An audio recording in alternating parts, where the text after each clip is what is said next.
Seth Stevens Davidowitz has used data from Google to measure all sorts of human traits, from racism to depression and insecurity.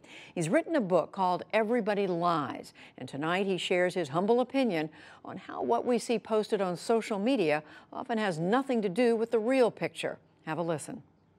I've spent 5 years studying human beings' darkest and weirdest thoughts, and it actually made me feel better.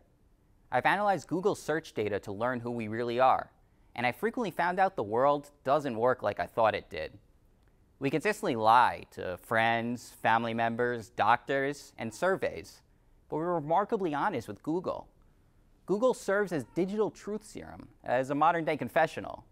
So, where do you think anxiety is highest in the United States? Cities with overeducated, overthinking intellectuals? Not true. Google searches show us anxiety and panic attacks are highest in rural areas with more people with fewer years of schooling. How about this one? Where do you think racism is most prevalent in the United States? I thought it would be the Deep South. Again, not true. The most common racist searches are for jokes mocking African Americans. These searches are made the most in upstate New York, western Pennsylvania, and industrial Michigan. What percent of website visits looking for ways to change one's body are done by women? What's your guess? 90%?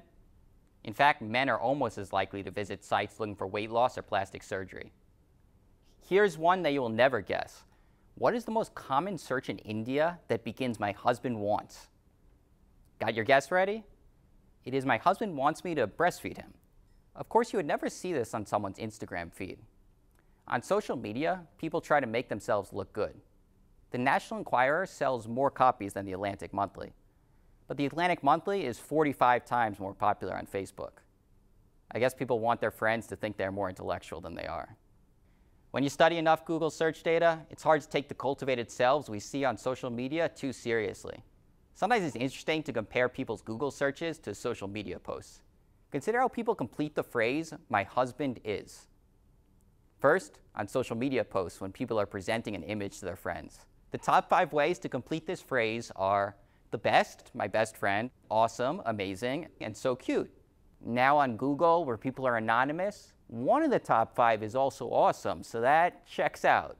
The other 4, mean, a jerk, gay, and annoying. There's a popular saying in Alcoholics Anonymous, don't compare your insides to other people's outsides. As we move our lives online, I propose a new mantra.